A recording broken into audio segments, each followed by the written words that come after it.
bienvenue sur notre chaîne. Nous publions des extraits vidéo pour vous aider à choisir celui qui vous plaît. Pour savoir comment télécharger ce livre audio gratuitement, ou un autre de votre choix, n'hésitez pas à cliquer sur les liens en description.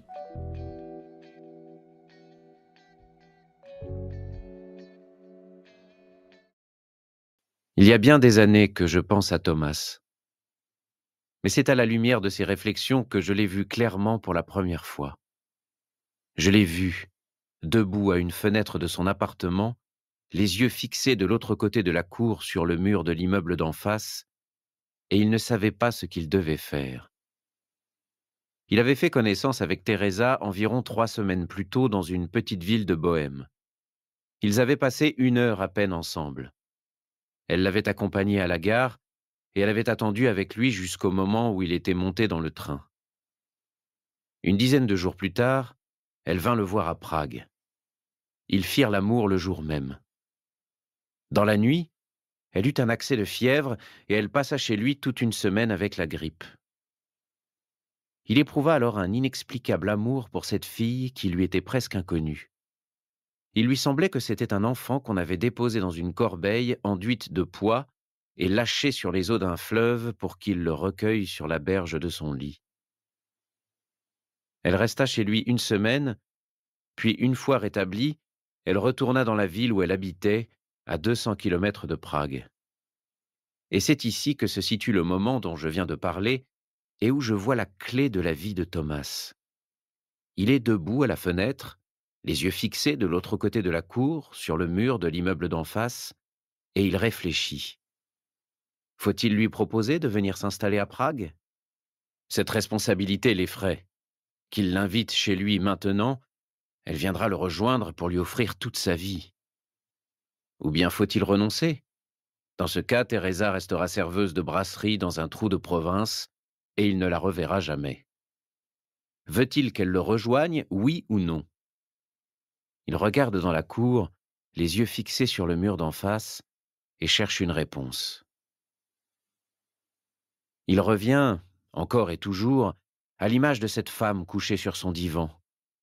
Elle ne lui rappelait personne de sa vie d'autrefois. Ce n'était ni une maîtresse, ni une épouse. C'était un enfant qu'il avait sorti d'une corbeille enduite de pois et qu'il avait posé sur la berge de son lit. Elle s'était endormie. Il s'agenouilla près d'elle. Son haleine fiévreuse s'accélérait et il entendit un faible gémissement. Il pressa son visage contre le sien et lui chuchota des mots rassurants dans son sommeil. Au bout d'un instant, il lui sembla qu'elle respirait plus calmement et que son visage se soulevait machinalement vers le sien. Il sentait à ses lèvres l'odeur un peu âcre de la fièvre et il l'aspirait comme s'il avait voulu s'imprégner de l'intimité de son corps. Alors il imagina qu'elle était chez lui depuis de longues années et qu'elle était mourante. Soudain, il lui parut évident qu'il ne survivrait pas à sa mort. Il s'allongerait à côté d'elle pour mourir avec elle. Mu par cette vision, il enfouit son visage contre le sien dans l'oreiller et resta longtemps ainsi. À présent, il est debout à la fenêtre et il invoque cet instant. Qu'était-ce, sinon l'amour, qui était ainsi venu se faire connaître? Mais était-ce l'amour? Il s'était persuadé qu'il voulait mourir à côté d'elle, et ce sentiment était manifestement excessif. Il la voyait alors pour la 2e fois de sa vie. N'était-ce pas plutôt la réaction hystérique d'un homme qui, comprenant en son fort intérieur son inaptitude à l'amour, commençait à se jouer à lui-même la comédie de l'amour?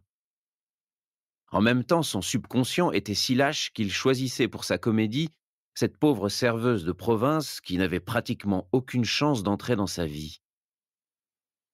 Il regardait les murs sales de la cour et comprenait qu'il ne savait pas si c'était de l'hystérie ou de l'amour.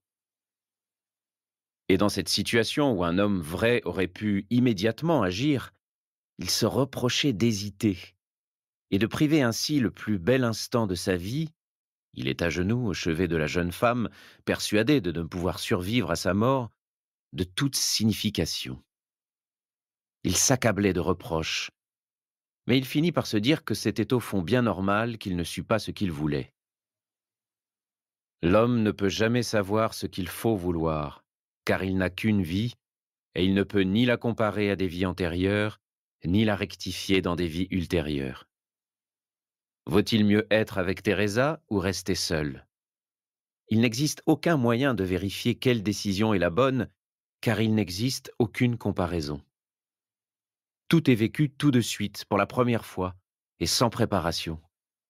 Comme si un acteur entrait en scène sans avoir jamais répété. Mais que peut valoir la vie si la première répétition de la vie est déjà la vie même? C'est ce qui fait que la vie ressemble toujours à une esquisse. Mais même esquisse n'est pas le mot juste, car une esquisse est toujours l'ébauche de quelque chose, la préparation d'un tableau, tandis que l'esquisse qu'est notre vie est une esquisse de rien, une ébauche sans tableau. Thomas se répète le proverbe allemand « Einmal ist kein Mal ». Une fois ne compte pas. Une fois, c'est jamais. Ne pouvoir vivre qu'une vie, c'est comme ne pas vivre du tout. Si ce livre vous a plu, vous pouvez alors le télécharger gratuitement. Pour savoir comment faire, cliquez sur le lien en description de la vidéo. N'hésitez pas à commenter pour nous informer des extraits de livres audio que vous aimeriez écouter. Pensez à liker et à vous abonner pour ne rater aucune vidéo.